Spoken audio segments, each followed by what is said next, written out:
In this video, traders, we're going to look at the synergy between poker and trading, and should you learn poker before you start trading? Interesting one. Stay tuned.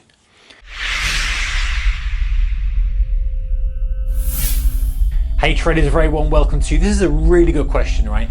Is it worth learning poker before trading? Someone's thought about this carefully because there is a lot of synergy between poker and trading. I'm not sure I've done a video on poker before. I may have done lots of videos to look at in the channel. And if you're a subscriber, welcome back. And if you're not, consider doing so. Hit that button down there. Anyway, back to the topic. Poker, trading, a lot of synergy. And actually, let me tell you this story. Interestingly, a lot of prop firms will go and when the poker was at its kind of boom days, everyone was playing online, they would trawl through the online poker forums or the online poker things, and they would try to stalk people who were good at playing poker to bring them over into trading to trade prop. Now, why was that? They did that because of many reasons. And I'm going to cover some of them here now. The first one, and the most important one, is risk. People who are playing poker understand risk. If you imagine you've got a pot, i.e. you've got an account for trading, you've got a pot or a stack, whatever the terminology is in poker. I've played a little bit of poker, but I've done a lot more trading than I've poker. But you have that stack of chips there. When you have what you perceive to be a decent hand, you're going to bet some of that stack. Same with trading, right? You're going to bet some of your account size on a setup that comes up. You already know, you've done a bit of due diligence. You've got an idea of what's a good hand. Same with trading. Hopefully you've got a strategy you know is a good strategy and a good pattern on your charts or whatever criteria you use. And then you're going to push some chips into the table and bet to try and increase, double, triple, 10x that pot. Now, obviously, in poker, and there's a little bit of difference between poker and trading depending on who comes in and bets against you and that kind of stuff, but the same general feel is risk reward.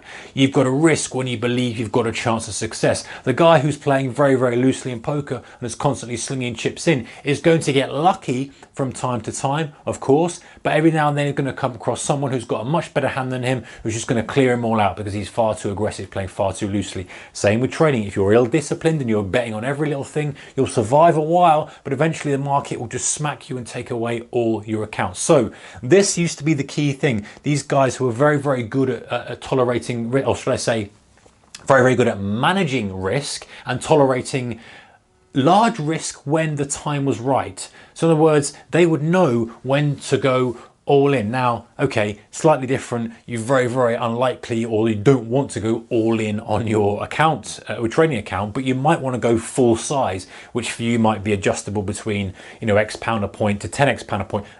I'm being a bit broad there, but you get the idea. You might have variables in size and you might want to go increase aggressive position size when something really good sets up. So there was that kind of adjustment as well. So risk, really good thing. Risk management, so crucial. And the guy who can manage his pot the best, not necessarily playing so tight, not really defensive all the time. If you play super tight, then people are going to read you and know when you've got hands. So you've got to kind of mix it up a little bit with poker. But the point is in understanding risk and bet size as well. Knowing when to put in a certain, now I know that there's a certain formula, and some of you poker fans out there will know straight away there's a certain formula for knowing how much you're supposed to bet as a percentage of the pot that's in there. I get that. I'm not really that advanced with poker. It's purely just a hobby thing for me, but there is that. So understanding how much bet size to put in. Same with trading. Another one here, really big one, guys. Patience, right? When you're playing poker, you are looking for your best hand, right? You get the best hand, what your cards, rubbish. Eventually you get a hand, you play. Same with trading. You could sit there for a while, nothing happening, market's doing nothing, and you don't want to be getting involved just for the action. This is the same kind of similarities with poker. You've got some guys who are hobbyists who are coming in drunk off the street on a Saturday night playing the casino, and you've got the same kind of guys, not necessarily drunk, but the same guys who are doing it just for the buzz of trading. They're trading currencies for fun, right? Two distinct groups who are ultimately going to lose because they're trading for the excitement of it. They're playing poker for the excitement of it, as opposed to playing poker for the profitability of it, or trading. I'm getting confused there, or trading for the actual profitability of it, and understanding that, hey, a lot of patience. I've got to sit on my hands. We've talked about this before in other videos.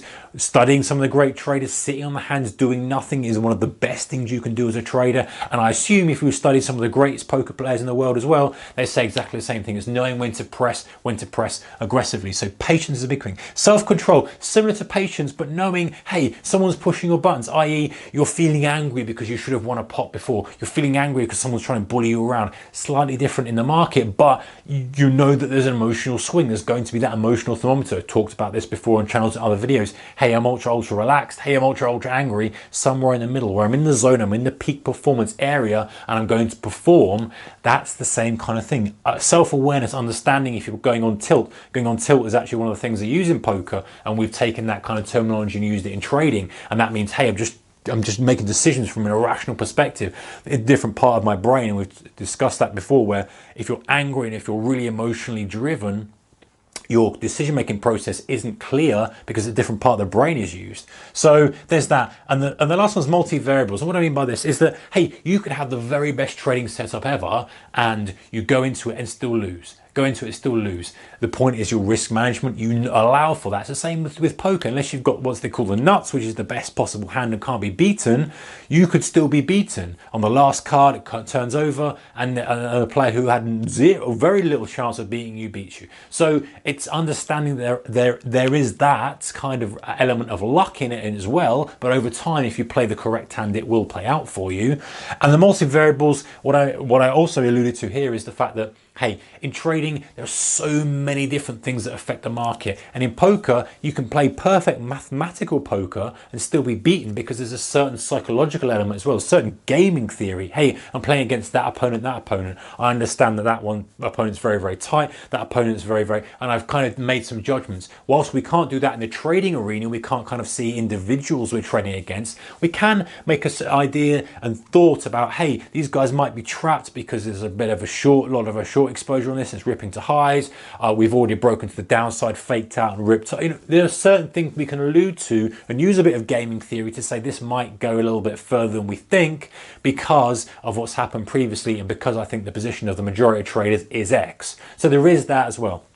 So going back to the initial question, is it worth learning poker? I think it's not a bad thing to do. It's worth kind of understanding the theory behind how to play poker. And the good thing about poker, right, guys, as opposed to the markets, poker, you can literally play at a very small stakes table. I remember doing this trading online. Relatively easy to win tournaments on low stakes, right? You just play a reasonably interesting game and play relatively tight and then just bet when you're supposed to, and people lose control, and the kind of low stakes games are relatively easy to win. When you start going higher stakes, then you're playing against ultra advanced strategies and the game changes. It's a distinct different synergy to the game. So you can practice in that small arena and get quite good and then kind of move up. With the market, yes, you could trade with smaller stakes, but you are still playing against the ultimate best in the world. And that's the difference. So you're not going to get you're not going to get wins and then try and move up to the next table and the next table, next stakes table.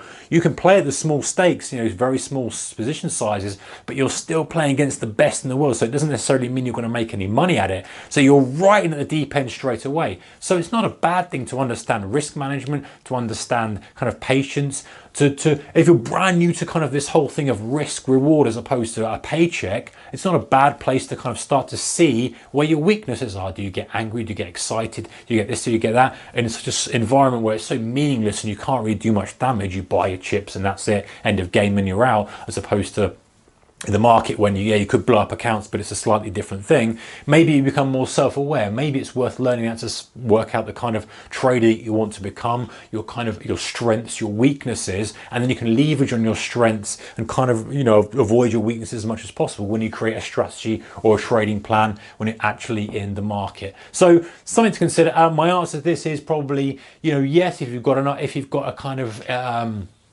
interest in poker, not a bad thing to do. I don't think it's necessary, but I think maybe there's a definite synergy between them and understanding how they can combine and some of the skills you can take from getting good at poker and moving it into trading and understanding even the guys that was mentioned at the beginning of the video, the very top, like the hedge funds and the prop firms who are recruiting poker players, knowing that, hey, if you're good at poker, you might be able to pass some of those skills over to trading. Might be worthwhile you learning poker and understanding those things before you kind of go into the big markets. Or doing both side by side in parallel is not a bad idea as well.